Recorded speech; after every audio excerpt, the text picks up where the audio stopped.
அர்ச்சனா இன்னைக்கு பௌர்ணமி பூஜை பண்ணுறா நிலாவுக்கு. பங்குனி மாதத்து பௌர்ணமி. நில். பங்குனி மாதத்து நிலா ரொம்ப அழகாக இருக்குது பார்க்க.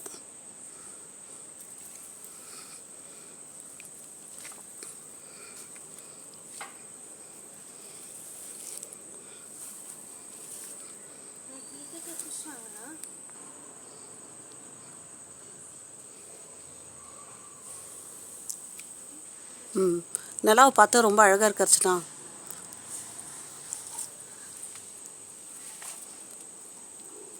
அடுத்த மாதம் சித்திரை பௌர்ணமி வரும்.